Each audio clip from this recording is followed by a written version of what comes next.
Meron po akong pin-repair na konti ring slide. Sana po maipakita muna bago ako magpatuloy. Pwede po, Deputy Speaker Marcoleta.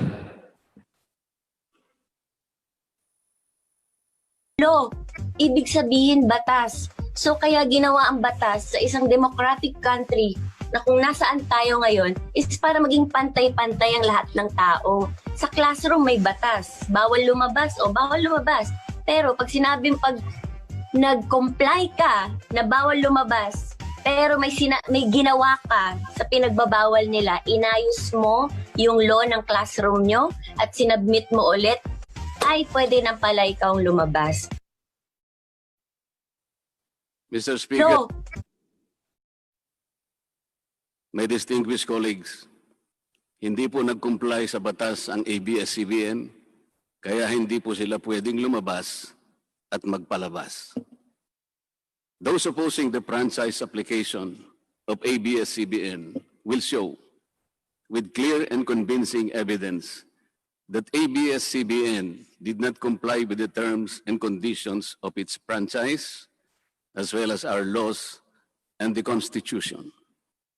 In fact, they will show in the succeeding hearings of the Committee on Legislative Franchises that ABS-CBN deliberately and with impunity violated the conditions of its legislative franchise and more so our laws and the Constitution. Matagal na po kasi ang mga aligasyong ito. Hindi mamatay-matay, lumulutang sa internet, nasa labi ng mga Pilipino. Hindi seryosong binigyan ng pansin. Bakit po? Tikom ang bibig ng may kakayahang magsiwalat nito dahil takot sa maimpluwensyang network na kayang sirain ng tao, kandidato man o hindi. Salamat at ganap na nanindigan si Speaker Alan Peter Cayetano at hindi inalintana ang mga tuligsa sa kanya at pinayagan niya na magkaroon ng patas, bukas at malawak ang pagdinig sa mga aligasyong ito katulad ng nagaganap sa araw na ito. Ang banggit nga po sa John 8:32 ay ganito, "And you will know the truth, and the truth will set you free." Violation of the Constitution. Number 1, franchise is longer than 50 years. Hindi na po dapat payagan itong pagre-renew ng prangkisa ng ABS-CBN. Dapat na pong isara ang pinto para sa kanila. Bakit po? Because the ABS-CBN has been using the airwaves for more than 50 years. 53 years today, to be exact. Our Constitution says that Congress can grant a franchise of up to 50 years only. Taong 1957, nang makuha ni Don Eugenio Lopez Sr., may-ari ng Chronicle Broadcasting Network o CBN, ang Alto Broadcasting System o ABS. Simula po noong 1967 ay naging ABS-CBN na po ang tawag dito dahil sa merger ng ABS at CBN.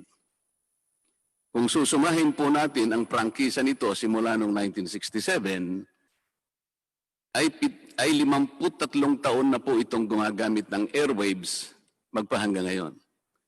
63 years naman po kung susumahin natin mula po ng pagkakakuha ng CBN sa ABS noong 1957. The Committee on Legislative Franchises should not allow itself to be used by ABS-CBN to again circumvent the Constitution and violate the categorical 50-year limitation imposed on franchises. Hindi na po dapat buhayin muli ng Kongreso ang prangkisa ng ABS-CBN sapagkat ayon po sa ating saligang batas, ang buhay ng prangkisa ay hindi dapat lumampas ng 50 taon. EDSA Revolution. Siguro po may mga ngatwiran at sasabihin ng ganito. Isinara naman ng martial law ang ABS-CBN. Di po ba? Dapat huwag bilangin ang panahon na yon. Tanggapin po natin sandali na isinara nga ang ABS-CBN simula Setyembre 23, 1972, pagkatapos na ideklara ang martial law. Pero hindi po ba nagbukas din ito agad matapos na ito ay mabawing muli ng pamilya Lopez noong EDSA Revolution? Hindi ba't kulang-kulang 13 taon din po ang namagitan na panahon? So let's assume that we subtract 13 years from the 63 years that ABS-CBN has been in operation starting 1957 when CBN acquired ABS. Hindi ba't 50 taon din po ang magiging resulta?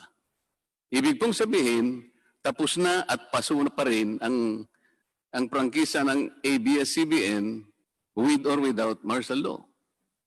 Hindi ba't sobra-sobra pa rin ito at lalabag pa rin sa ating saligang batas? Naging palasak nga noong panahon ng martial law ang kantsaw na tama na, sobra na.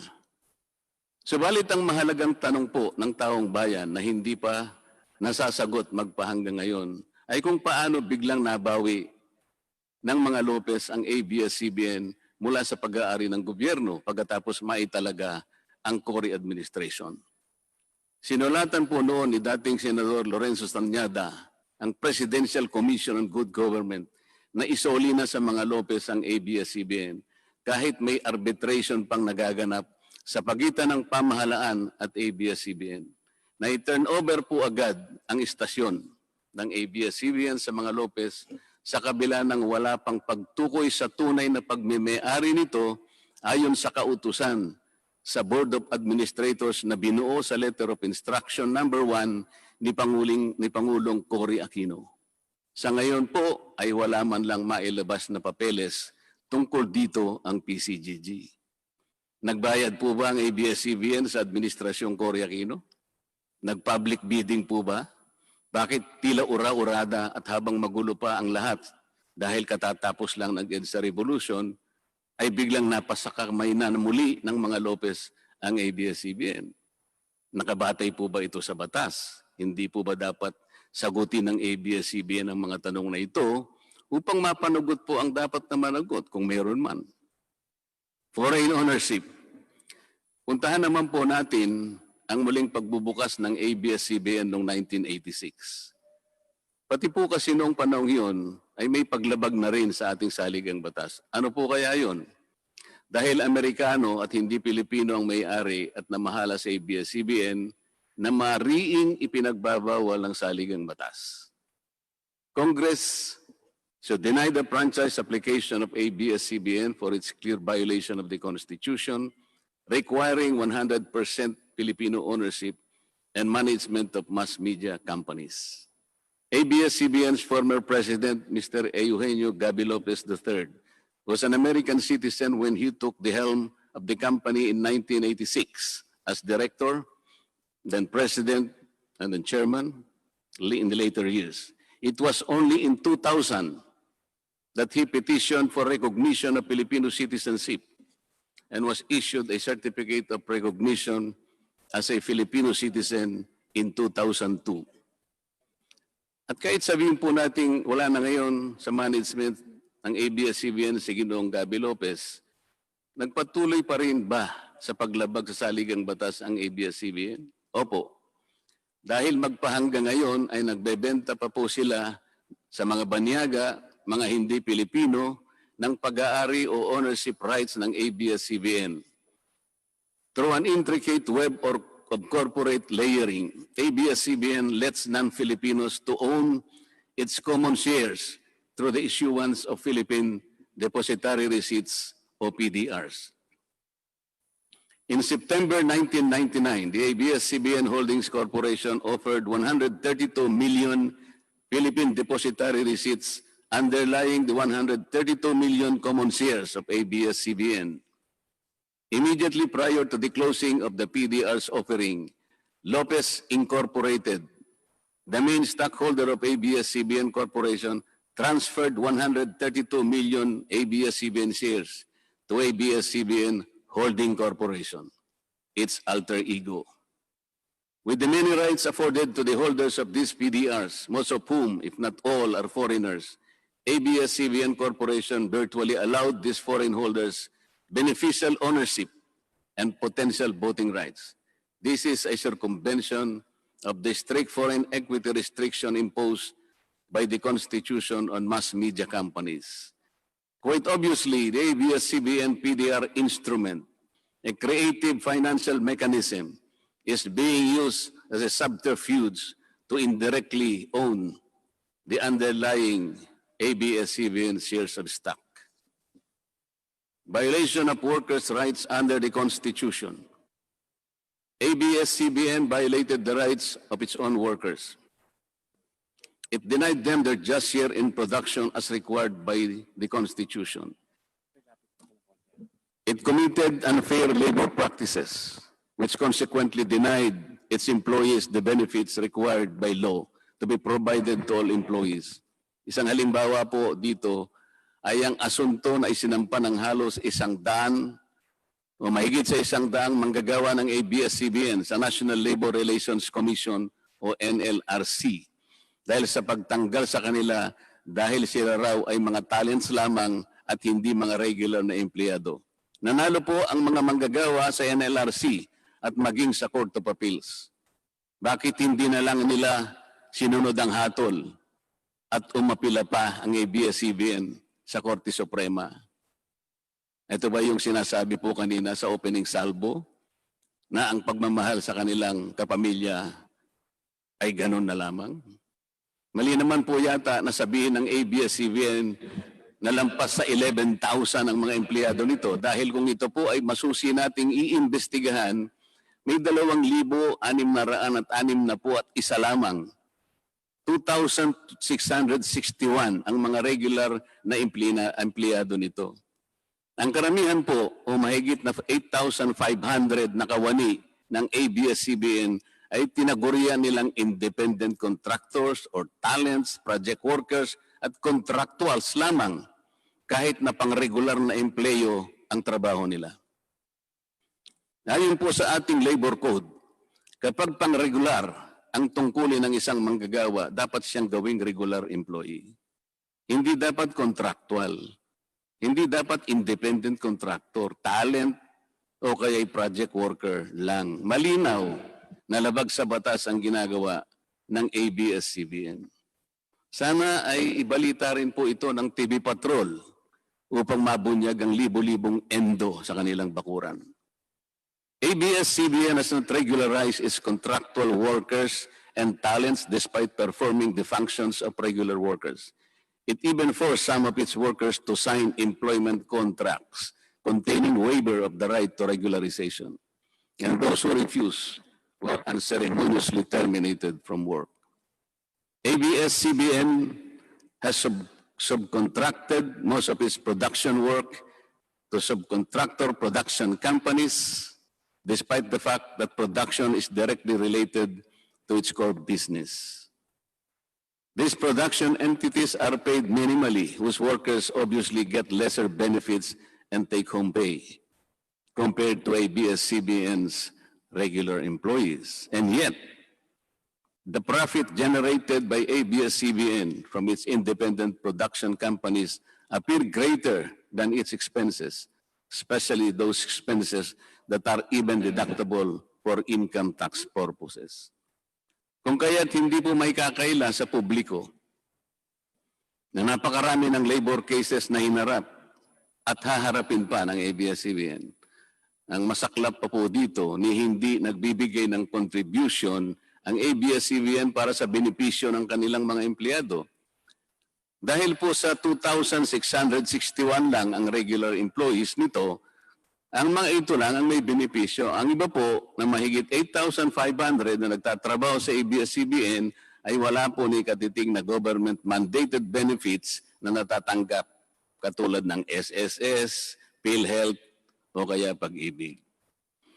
Kanina po sa opening salvo, narinig po natin na ang kanila pong isinasangkalan ay yung kanila pong mga kawani, mga manggagawa. Ang kongreso pong ito ay nakikidalamhati. Nalulungkot din po. Bakit naman po hindi? Kung pwede po nating ipaghalimbawa, sandali lamang po, ang ABS-CBN sa isang jeepney driver. Alam po niya na wala siyang prangkisa. Nagsakay po siya ng napakaraming Pasahero. Yung mga pasahero naman po, bago sumakay doon, hindi naman niya tatanungin sa driver, Mamang chopper, kayo po ba ay may prangkisa? Yung rota po ba ninyo, pinapayagan yan? Wala pong nagtatanong na gano'n kasi mabilisan eh. Pare-pareho pong nagmamadali. Ano pong masita siya ng LTFRB? Gagamitin po ba ng driver na yon o nung taxi driver na yon o yung bus operator na yon? Kawawa naman po yung pasahero namin kung patitigilin mo ngayon. Meron pong pupunta sa ospital, meron pong pupunta sa trabaho, meron pong pupunta sa eskwela. Napakarami pong gawain itong mga taong ito. Ito po ba ang ibibigay po ninyong halimbawa? Hindi po ba dapat kayo muna ang kauna-unahan na nag-isip ng kapakanan nila? Ilagay ninyo sa magandang kalagayan ang pagpapatupad ng prangkisa ninyo at wala pong malalagay sa alanganin. Huwag po ninyong isasangkalan ngayon ang inyong mga manggagawa at kani-kanilang pamilya. Hindi po ganon. Sasagutin po ninyong aligasyon na ito, hindi po sa pamamagitan ng emotional appeal. If this indeed the true house of the people, the Committee on Legislative Franchises must side with the poor workers of ABSCBN in denying its franchise, justice to them will be finally served, although ironically, this will also entail some sacrifice on their part. Political bias. ABS-CBN has been biased and partisan in favor of particular candidates and against certain candidates during the 2010 and 2016 presidential elections, contrary to the terms of its franchise and in violation of the Omnibus Election Code. Hindi naman po lingid sa kalaman ng marami, kung hindi man lahat, kung paano naging pro-Noynoy Aquino ang ABS-CBN noong 2010 at pro-Grace po at Lenny Robredo naman noong 2016. It is also a matter of record that ABS-CBN failed to air some of President Duterte's political advertisements during the 2016 campaign period, despite receiving the payment for said political ads. Ang masakit po dito, kung hindi pa sila pinigilan ng korte sa pamamagitan ng isang TRO, ay nakahanda na palang ipalabas ng ABS-CBN sa bisperas mismo ng pagtatapos ng campaign period ng 2016 presidential elections. Ang mga anti-Duterte advertisements na binayaran ng isang dating senador, sinadya ang timing para hindi bigyan ng pagkakataong makasagot pa si Mayor Duterte na noon ay kandidato bilang presidente. Mabuti na lamang at napahinuhod ng ang korte ng petisyon ni Speaker Alan Peter Cayetano na noon po ay Vice Presidential Candidate ni Pangulong Duterte at dagliang nag-issue ng TRO ang korte sa ABS-CBN.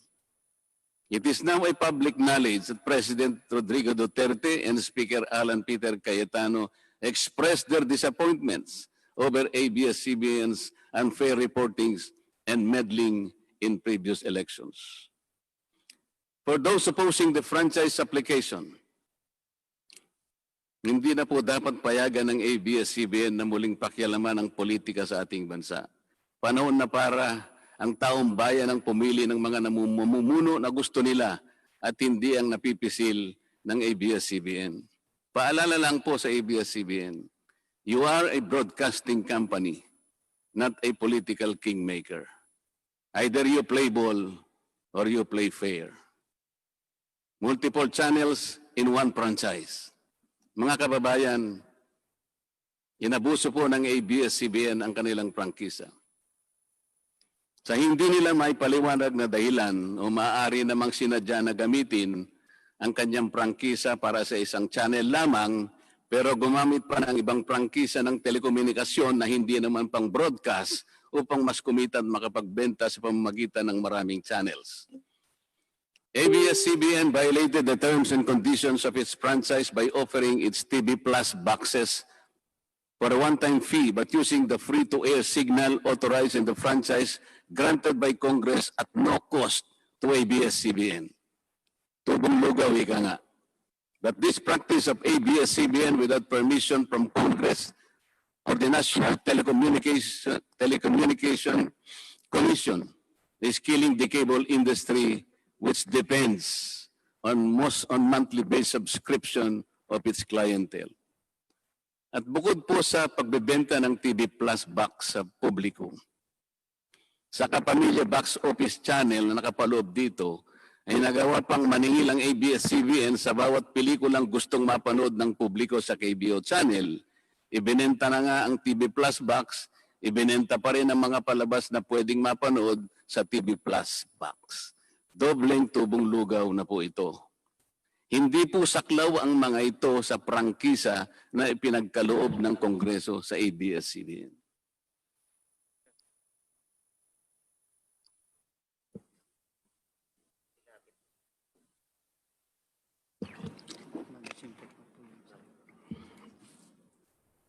ABS-CBN, contrary to the terms and conditions of its franchise, operated this pay-per-view channel, otherwise known as the Kapamilya Box Office or KBO, without a valid permit from the NTC.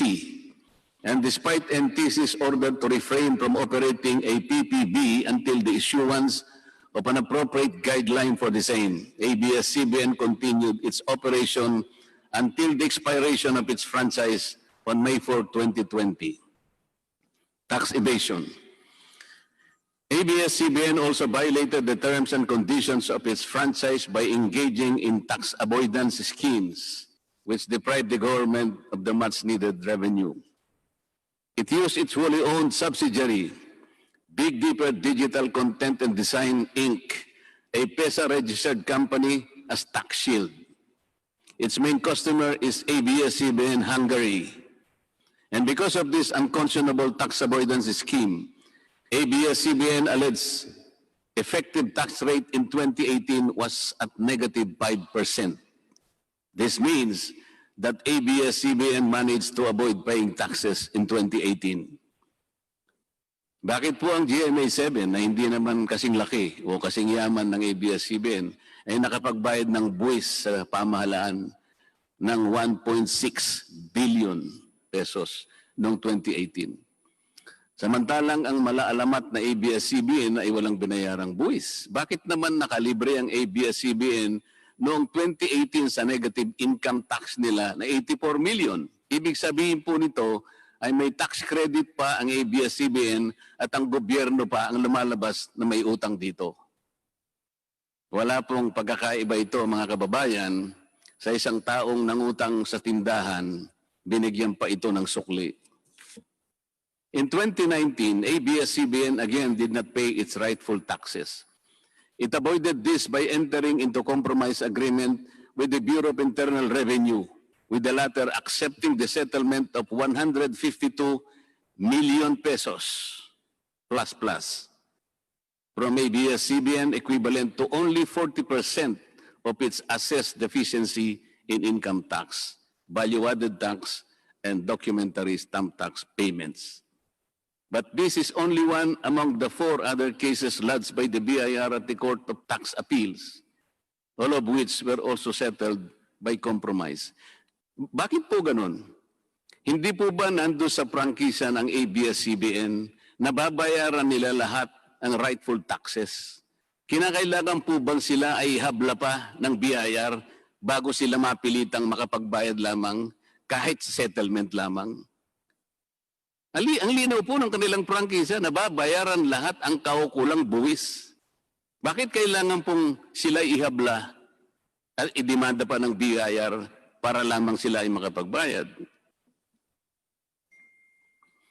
There are also allegations to date that ABS-CBN's Lingkod Kapamilya Foundation, ALKFI, is being used as ABS-CBN as tax shield, and that ALKFI also failed to file donor's tax return and pay the donor's tax. Ito po ang mas nakalulungkot dito, mga kababayan. Kapag politiko o government official ang nagkawang gawa, epal ang tawag dito ng ABS-CBN. Kahit mula pa sa sariling bulsa ng politiko ang pinanggalingan ito. Pero kapag ito ay galing sa Lingkod Kapamilya, puro pangalan ng ABS-CBN ang kanilang pinangangalandakan. katulad po ng nakita natin ngayon. Alam naman natin na galing naman sa lahat, sa mga donors ang pondo na ginamit nila. Meron po kayang nanggaling sa yaman ng ABS-CBN. Di baling ang pantulong ng ABS-CBN ay galing sa donasyon ng ibang tao. Di baling ang perang pantulong ay mula sa tax avoidance ng kumpanya. Ang mahalaga ay mapalabas nila sa pamamagitan ng sa mamamayan, katulad po ng nakita natin ngayon na napakabuti at napakabait ng ABS-CBN. Kami po ay naniniwala na unti-unti na pong nabubuksan ang katotohanan sa ating mga mamamayan. Hindi po ba mas maganda at katanggap-tanggap na tumulong sa kapwa ng walang nalalabag na batas at buong sikap pang nasusunod ang prangkisa? Dahil po ba kayo ay nakapagdudulot ng saya, ng aliw sa ating mga mamamayan? Dahil po ba kayo ay nakapagbibigay ng inspirasyon, ng pag-asa, ng katatagan ng loob na kagaya po sa opening salvo kanina ng representative ng ABS-CBN? Hindi na po ba natin susundin o tutuparin, isasaalang-alang ang ating mga batas, ang ating saligang batas, o kaya ang prangkisa ninyo?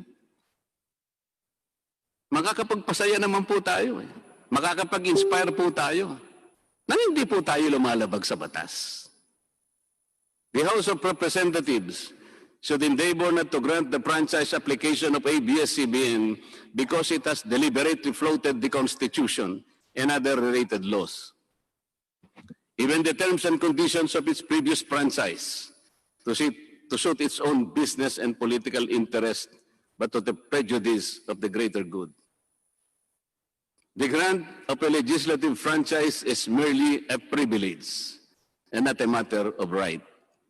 Congress has the exclusive constitutional authority to award, alter, or revoke this privilege when the common good so requires, as in this particular case of ABS-CBN. We believe that it is but right for the House of Representatives to deny this time the franchise of ABS-CBN for flagrantly violating the Constitution and related laws, even its own franchise, making it unworthy of the grant of this special privilege by the state.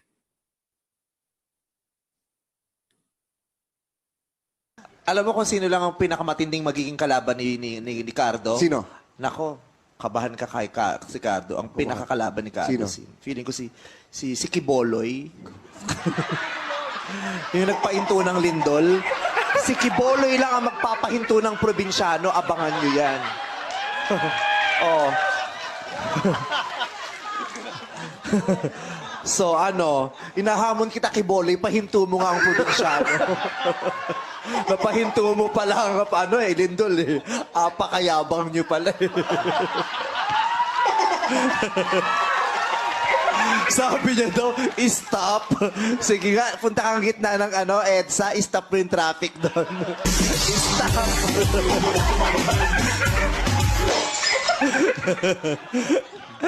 Iba ka, Kiboloy. Alam mo kung sino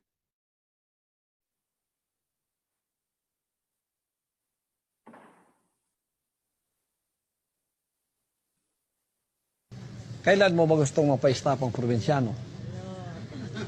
Ikaw, magpili ka. Kailan mo gustong i-stop? 1 buwan, 2 buwan, 3 buwan, 4 na buwan? Ikaw. Baka sa 4 na buwan, hindi lang yung probinsyano may stop. Baka pati yung network mo, stop na yan. Mr. Speaker, ABS-CBN posed the challenge. Obviously, the challenge was accepted.